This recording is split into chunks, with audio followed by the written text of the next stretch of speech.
નમસ્કાર મિત્રો, આજના લેક્ચરની અંદર આપણે આંતરમાળખાકીય સેવાઓ ઇન્ફ્રાસ્ટ્રક્ચરલ સર્વિસ વિશે ચર્ચા કરીશું. દેશની સમૃદ્ધિનો આધાર કૃષિ અને ઉદ્યોગના વિકાસ પર આધારિત છે અને કૃષિ તેમજ ઉદ્યોગોનો વિકાસ આંતરમાળખાકીય સુવિધાઓ વગર સંભવિત નથી. આમ આંતરમાળખાકીય સુવિધાઓનો વિકાસ અને કૃષિ અને ઔદ્યોગિક વિકાસને પૂર્વ શરત ગણાવી શકાય. તેથી જ કહેવાય છે કે આંતરમાળખાકીય સેવાઓ એ આર્થિક વિકાસનું એન્જિન છે. આ આંતરમાળખાકીય સેવાઓમાંથી કેટલીક સેવાઓનો અભ્યાસ કરીએ. એમાં એક છે મિત્રો શિક્ષણ. તો આંતરમાળખાકીય સેવાઓનો મતલબ શું થયો? દેશના વિકાસ માટે અત્યંત જરૂરી હોય એવી વ્યવસ્થા અને સગવડોનો સમૂહ એને મિત્રો આંતરમાળખું કહેવાય. જેમાં શિક્ષણ છે, આરોગ્ય, વાહન વ્યવહાર, સંદેશા વ્યવહાર, વીજળી છે, બેન્કિંગ છે, વીમો, પેટ્રોલિયમ, આ બધી જ આંતરમાળખાકીય સેવાઓ કહી શકાય. અને મિત્રો કોઈ પણ દેશ છે એની સમૃદ્ધિનો આધાર આવી આંતરમાળખાકીય સેવા પર રહેલો છે. પછી કૃષિ ક્ષેત્ર હોય, ઉદ્યોગ ક્ષેત્ર હોય, એનો વિકાસ આવી આંતરમાળખાકીય સેવા પર આધારિત છે. કારણ કે કૃષિ કે ઉદ્યોગનો વિકાસ કરો તો તમારે 24 કલાક વીજળી જોઈએ, સારો વાહન વ્યવહાર, સારો સંદેશા વ્યવહારની જરૂરિયાત છે. અને જ્યાં સુધી આવી આંતરમાળખાકીય સુવિધાનો વિકાસ ન થાય ત્યાં સુધી કૃષિ અને ઉદ્યોગ ક્ષેત્રનો વિકાસ શક્ય નથી. એટલા માટે તો એમ કહેવામાં આવે છે કે આંતરમાળખાકીય સેવાઓ જે છે મિત્રો એ દેશના આર્થિક વિકાસનું એન્જિન છે. એમાંથી કેટલીક સેવાઓનો મિત્રો આપણે હાલ અભ્યાસ કરીશું. એમાં શિક્ષણ લઈએ છીએ. શિક્ષણ એટલે શીખવા કે શીખવવાની પ્રક્રિયા છે. માનવ મૂડીરોકાણ એટલે માનવીમાં રહેલી શારીરિક અને માનસિક શક્તિઓના વિકાસ માટે જે મૂડીરોકાણ કરવામાં આવે છે તેમાં કેળવણી, શિક્ષણ, તાલીમ, સંશોધન વગેરે સેવાઓ માટે કરેલ મૂડીરોકાણને માનવ મૂડીરોકાણ કહેવામાં આવે છે.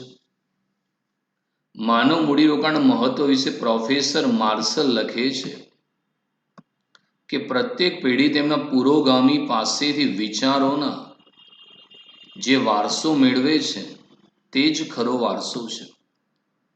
દુનિયાની ભૌતિક સંપત્તિનો જો નાશ થઈ જાય પરંતુ સંપત્તિ પેદા કરવાના વિચારોનો જો નાશ થયો ન હોય તો નાશ પામેલી સંપત્તિ ઝડપથી પાછી મેળવી શકાય છે. પરંતુ જો તે માટેના વિચારો જ નાશ પામ્યા હોય અને ભૌતિક સંપત્તિ જેમની તેમ રહે તો વખત જતાં ભૌતિક સંપત્તિ નાશ પામે અને દુનિયા ગરીબીના દ્વારે આવીને ઊભી રહે. શિક્ષણ, એજ્યુકેશન મિત્રો. શિક્ષણ માટે સાક્ષરતા જાણવું પડે. સાક્ષરતાનો મતલબ લખવા વાંચવાની ક્ષમતા.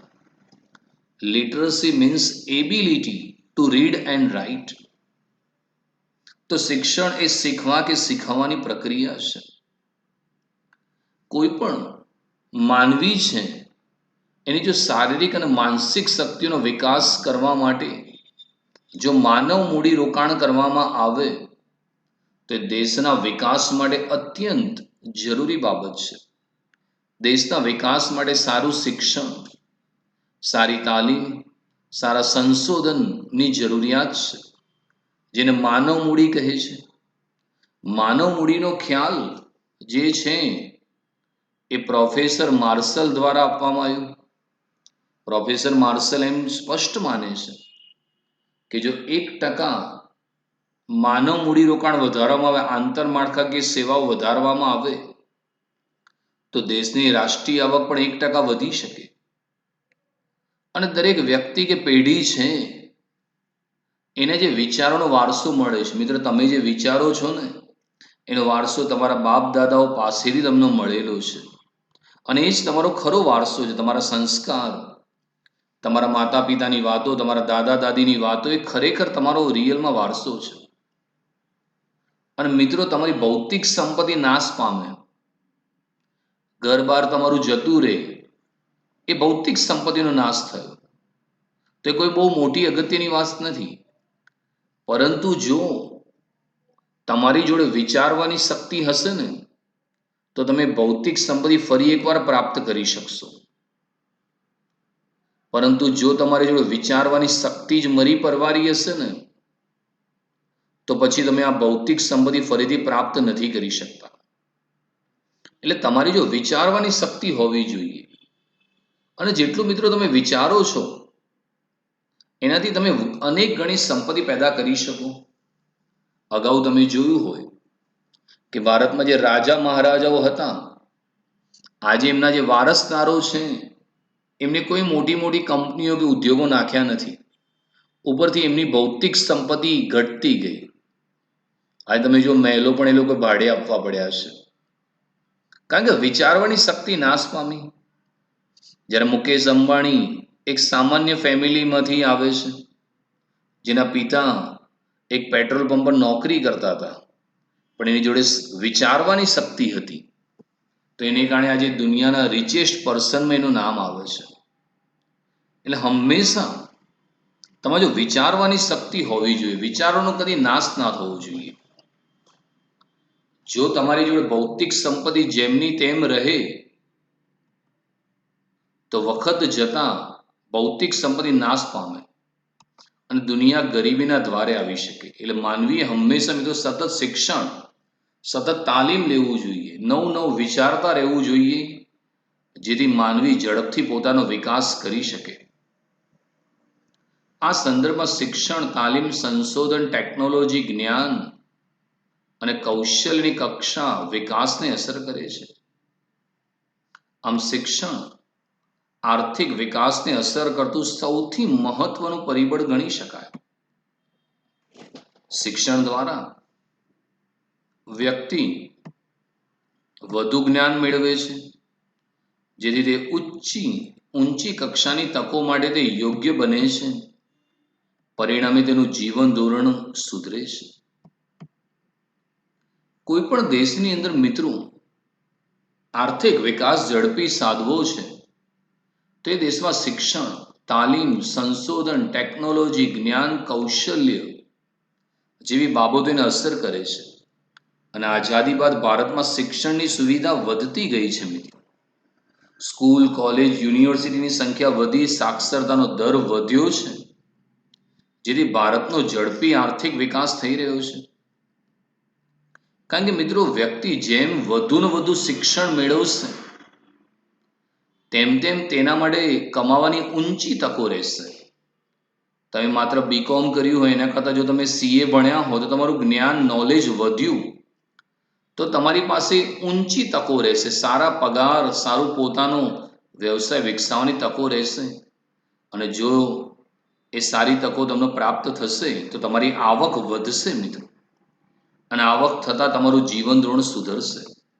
તમે જો મોટા ડૉક્ટર, ચાર્ટર્ડ એકાઉન્ટન્ટ જે સારા છે એમની આવક ઘણી છે મિત્રો, કારણ કે એમની પાસે જ્ઞાન છે અને એને કારણે એમનું જીવન ધોરણ સુધર્યું છે. એમ કહેવાય છે કે નોલેજ ઇઝ પાવર, જ્ઞાન એક શક્તિ છે મિત્રો.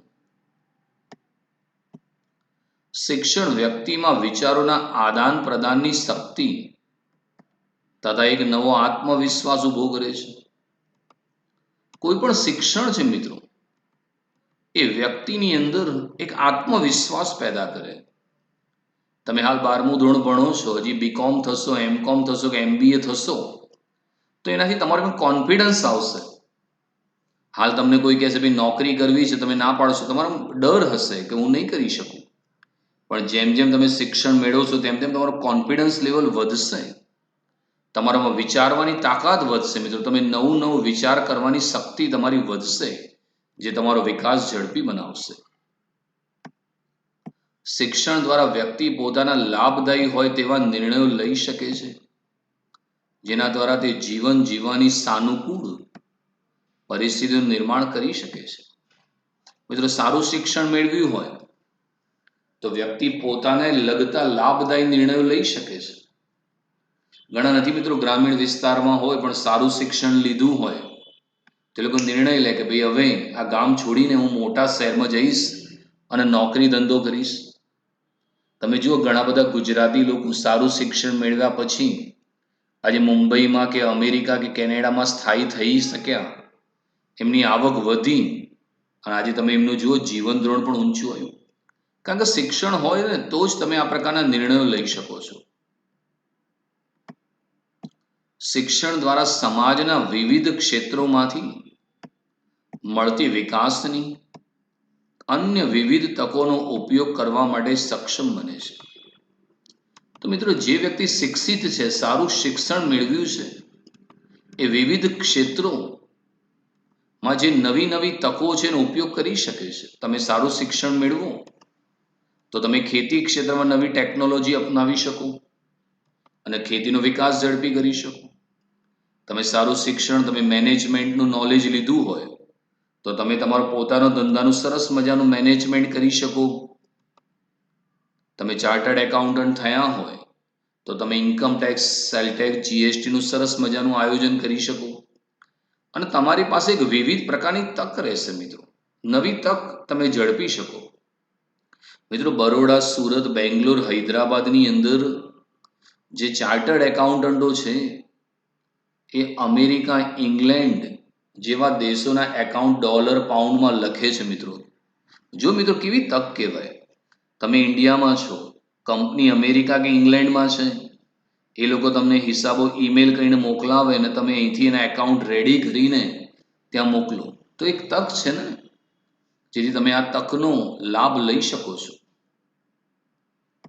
કારખાનાના શ્રમિકોની ઉત્પાદકતા વધારી શકાય. જો કારખાનામાં જે શ્રમિકો કામ કરતા હોય એને સારી તાલીમ અને સારી ટેકનોલોજી શીખવાડવામાં આવે તો એ શ્રમિકો ઓછા સમયમાં વધુ ઉત્પાદન કરી શકે. એટલે શ્રમિકોની તમે ઉત્પાદકતા વધારી શકો. મિત્રો, ટેકનોલોજી અંગેનું જ્ઞાન આપીને નાણાકીય સહાય અંગેની માહિતી દ્વારા બજારની પદ્ધતિનો ઉપયોગ કરીને ખેડૂતોની ઉત્પાદકતા વધારી શકાય. મિત્રો, ભારતની અંદર આજે પણ સૌથી વધુ રોજગારી આપતું ક્ષેત્ર એ કૃષિ ક્ષેત્ર છે. પણ ભારતની જે ખેતી છે હજુ પણ પછાત રીતે થઈ રહી છે. પણ જો ભારતના ખેડૂતો છે ને નવી ટેકનોલોજી, નવું બિયારણ, નવું ખાતર, નવું જંતુનાશક દવાનું જ્ઞાન આપવામાં આવે, એમને નાણાકીય સહાય, એમને ખાતર, બિયારણ, દવા માટે એમને લોન આપવામાં આવે અને બજારમાં કયો પાક વેચવાથી સરસ કમાણી થઈ શકે એ જો માહિતી આપવામાં આવે, એનું શિક્ષણ કે તાલીમ આપવામાં આવે તો ભારતના ખેડૂતોની ઉત્પાદકતા વધશે. મિત્રો, એ લોકો ઉત્પાદન વધારશે, એમની આવક વધશે. મિત્રો, અને એમના જીવન ધોરણમાં પણ સુધારો થશે. અસરકારક શિક્ષણ દ્વારા વ્યક્તિઓમાં સામાજિક સક્રિયતા વધારી શકાય છે. જો તમારી પાસે સારું શિક્ષણ હશે તો સામાજિક સક્રિયતા, તમે જુઓ હાલ ઘણા બધા લોકો ધંધો વ્યવસાય જોડે સમાજની અંદર પણ સક્રિય રીતે ભૂમિકા ભજવે છે. સમાજમાં કોઈ ગરીબ હોય એને મદદ થાય, જ્યારે સમાજ કે પોતાનું રાજ્ય મુસીબતમાં હોય તો એને મદદરૂપ બને છે. એટલે લોકોમાં સક્રિયતા વધતી જાય છે. મિત્રો, શિક્ષણ દ્વારા વ્યક્તિને પર્યાવરણના નુકસાનની સાચી સમજ આપવા, પરિસ્થિતિની સમતુલા માટે, જમીનની ફળદ્રુપતા ટકાવી રાખવા માટે શિક્ષણનો વધારો અને વ્યાપ અનિવાર્ય છે. જો મિત્રો વ્યક્તિને વધુને વધુ શિક્ષણ આપવામાં આવશે તો વ્યક્તિ પર્યાવરણ પ્રત્યે જાગૃત થશે. એને ખબર પડશે કઈ વસ્તુ પર્યાવરણને નુકસાન પહોંચાડી રહીને સાચી સમજ મળશે. અને તમે જુઓ ધીમે ધીમે ભારતની અંદર પ્રદૂષણ ઘટાડવા માટે નવી નવી ટેકનોલોજી આવી રહી છે.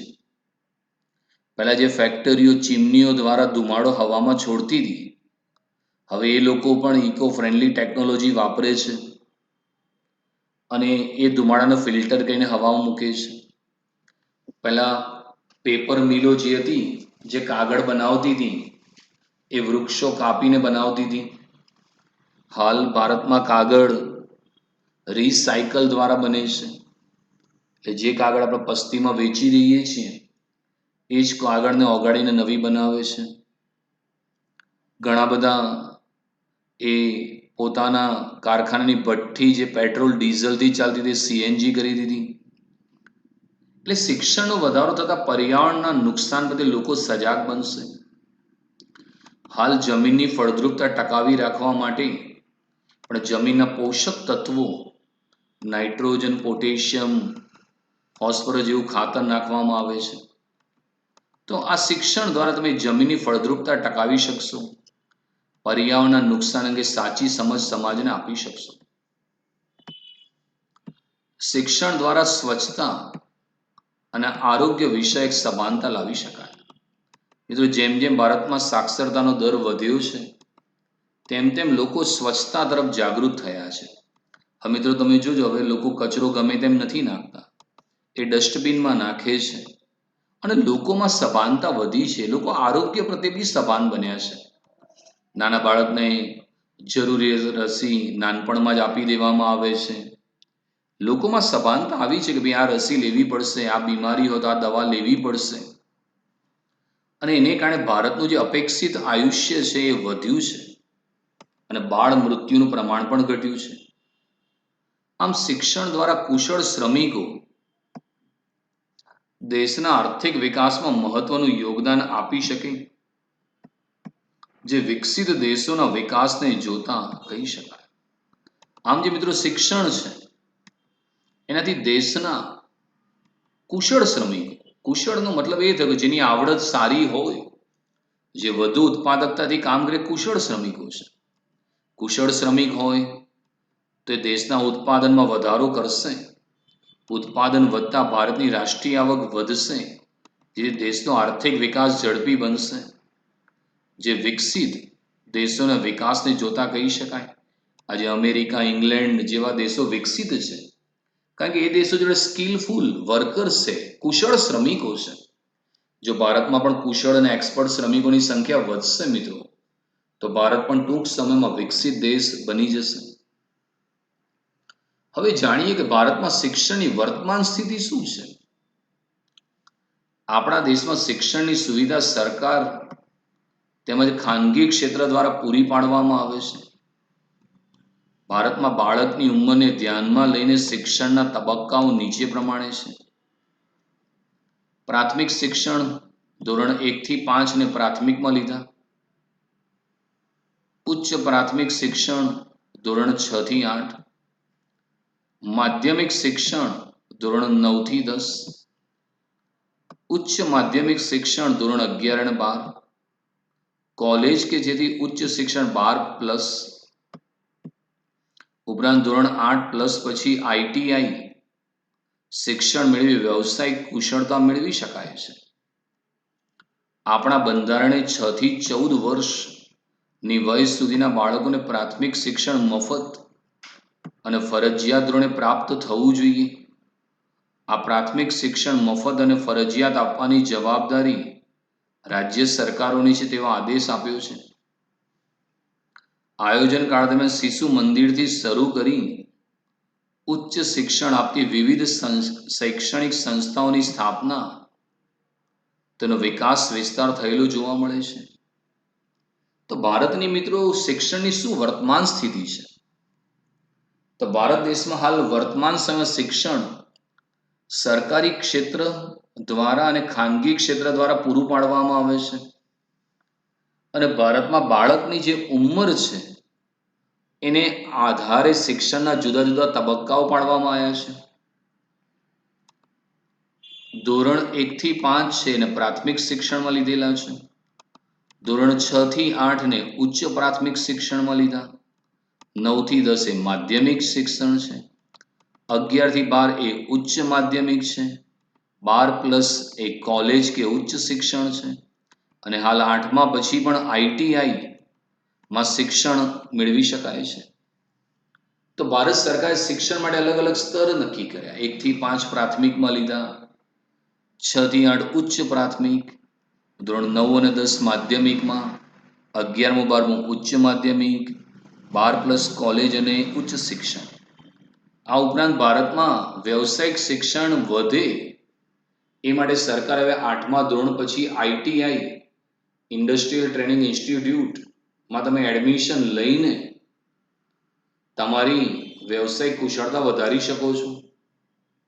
અને ભારતનું જે બંધારણ ઘડવામાં આવ્યું એમાં 6 વર્ષથી 14 વર્ષ સુધીના બાળકને ધોરણ 1 થી 8 નું શિક્ષણ મફત અને ફરજિયાત બનાવવામાં આવ્યું છે. અને દરેક રાજ્ય સરકારને જવાબદારી સોંપવામાં આવી છે કે તમારા રાજ્યમાં શિક્ષણ જળવાય એની જવાબદારી તમારે કરવાની છે.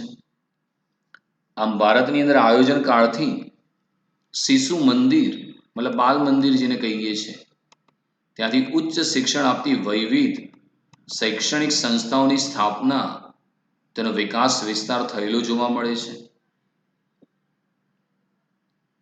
2013-14માં ભારતમાં પ્રાથમિક શાળાઓની સંખ્યા 1.4 મિલિયન હતી. તેમાં 7.7 મિલિયન શિક્ષકો હતા. ગુજરાત રાજ્ય સરકારના ગુણોત્સવ, શાળાના પ્રવેશોત્સવ દ્વારા શિક્ષણને પ્રોત્સાહન આપતા કાર્યક્રમો વધુને વધુ બાળકોને શાળામાં પ્રવેશ આપવામાં આવે છે. 2013-14માં પ્રાથમિક શિક્ષણમાં નોંધાયેલા બાળકોની સંખ્યા 93% હતી. સર્વ શિક્ષા અભિયાન RTE શિક્ષણ અધિકારનો કાયદો દ્વારા શિક્ષણનો વ્યાપ વધારવાના પ્રયત્નો થઈ રહ્યા છે. ગરીબી અને નિરક્ષરતાને કારણે આપણા દેશમાં શિક્ષણનો જોઈએ તેટલો વિકાસ થયો નથી. હજુ નાના ગામડાઓમાં પ્રાથમિક શિક્ષણની સ્થિતિ ચિંતાજનક જોવા મળે છે. 29% જેટલા બાળકો ધોરણ 5નો અભ્યાસ પૂરો કર્યા પહેલા શાળા છોડી દેતા માલુમ પડ્યા છે. ઉપરાંત હજુ પણ આજે પણ તાલીમ પામેલા શિક્ષણનું પ્રમાણ ઓછું છે. 2013-14માં પ્રાથમિક શિક્ષણમાં 46 વિદ્યાર્થી 1 શિક્ષક એટલે 46:1 નો રેશિયો હતો. જ્યારે ઉચ્ચ માધ્યમિક શિક્ષણમાં 34:1 એક શિક્ષકનું પ્રમાણ હતું. 2013-14માં માધ્યમિક કક્ષાએ 69% વિદ્યાર્થીઓ નોંધાયેલા હતા. જ્યારે ઉચ્ચતર શિક્ષણમાં એ પ્રમાણ 25% હતું. ભારતની અંદર મિત્રો દેશનો આર્થિક વિકાસ થતા સ્કૂલ કોલેજોની સંખ્યા વધી છે. 2013-14ની અંદર ભારતમાં 1.4 મિલિયન શાળાઓ હતી, જેમાં 7.7 મિલિયન શિક્ષકો કામ કરતા હતા. ગુજરાત સરકારે શિક્ષણનું સ્તર સુધરે અને વધુને વધુ બાળકો શિક્ષણ લે માટે સરકાર ગુણોત્સવ અને શાળાના પ્રવેશોત્સવને પ્રોત્સાહન આપી રહી છે.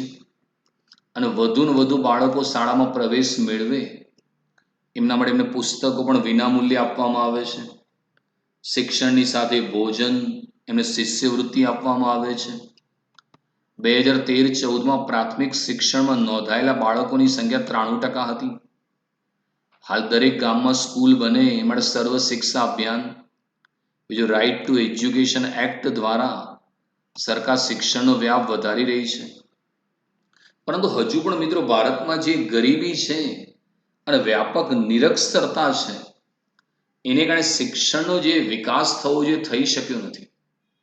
એમાં ખાસ કરીને જે નાના નાના ગામડાઓ, પછાત ગામડાઓ છે મિત્રો, એમાં આજે પણ પ્રાથમિક શિક્ષણની સ્થિતિ ખૂબ જ ચિંતાજનક છે. મિત્રો ભારતના 29% બાળકો 5 ધોરણનો અભ્યાસ પૂરો કર્યા પહેલા શાળા છોડી દે છે. તો વિચારો, બહુ મોટું કહેવાય ડ્રોપ આઉટ રેશિયો. અને ડ્રોપ આઉટ કહેવાય મિત્રો 29% બાળકો 5મું ધોરણ પહેલા શિક્ષણ છોડી દે છે. બીજું, હજુ પણ દેશમાં તાલીમ પામેલા શિક્ષણનું પ્રમાણ ઓછું છે. 2013-14માં 46 વિદ્યાર્થી 1 શિક્ષક 46:1 એટલે 46 વિદ્યાર્થી એક શિક્ષક છે જે ઓછું કહેવાય. 46:2 હોવું જોઈએ, 2 શિક્ષક હોવા જોઈએ. જ્યારે ઉચ્ચતર માધ્યમિકમાં 34:1 શિક્ષણનું પ્રમાણ છે. 13-14માં માધ્યમિક કક્ષાએ 69% વિદ્યાર્થીઓ નોંધાયેલા હતા, જ્યારે ઉચ્ચતરમાં આનું પ્રમાણ મિત્રો 25% જોવા મળ્યું છે. હવે વાત કરીએ સાક્ષરતાનું પ્રમાણ ભારતની અંદર. બહુ આંકડાકીય માહિતી સારી છે. આને આધારે પાસેની સ્તંભાકૃતિ પણ પૂછી શકાય એક્ઝામમાં. 1981ની અંદર મિત્રો ભારતમાં 43.57% વસ્તી સાક્ષર હતી, જ્યારે ગુજરાતમાં પ્રમાણ 44.92% હતું. 1991 મિત્રો સાક્ષરતા વધીને 52.21% થઈ, જ્યારે ગુજરાતમાં 61.29. તમે જો ખૂબ ઝડપી ગુજરાતે શિક્ષણમાં પ્રગતિ કરી છે. 2001માં જ્યારે ભારતમાં સાક્ષરતા દર 64.83 હતો, જે ગુજરાતમાં વધીને 69.14% થયો. 2011માં જ્યારે ભારતમાં સાક્ષરતાનો દર 74.04% હતો, જ્યારે ગુજરાતમાં 79.31. એટલે એમ આંકડાકીય માહિતી પરથી કહી શકાય કે ભારત અને ગુજરાત બંનેમાં સાક્ષરતાનો દર વધી રહ્યો છે. ભારતમાં જે 81માં 43.57 જે વધીને 52.21 થયું, 2001માં 64.83, 2011માં 74.04. હજી 2021ની વસ્તી ગણતરી બાકી છે. એક અંદાજ મુજબ 79થી 80% થવાની શક્યતા છે. ગુજરાતમાં પણ 1981માં 44.92% હતું, જે વધીને 61.29%, 69.14%, 2011માં 79.31. એવો અંદાજ છે કે 2021ની વસ્તી ગણતરી થશે તો ગુજરાતનું સાક્ષરતા દર લગભગ 84થી 85% આવવાનો છે. એટલે કમ્પેરિઝનમાં કહીએ તો ભારત કરતાં ગુજરાતમાં જે સાક્ષરતાનો દર એ ખૂબ જ ઊંચો છે. જે ગુજરાત સરકારની શિક્ષણની નીતિ, જે સરકાર દર વર્ષે ગુણોત્સવ કરાવે છે, પ્રવેશોત્સવ કરાવે છે, બાળકોને મફત શિક્ષણ, વિનામૂલ્યે પુસ્તકનું વિતરણ આ બધું કરી રહી છે, એનાથી સાક્ષરતાના દરમાં મિત્રો વધારો થઈ રહ્યો છે, જે ખૂબ જ સારી પ્રગતિ કહી શકાય.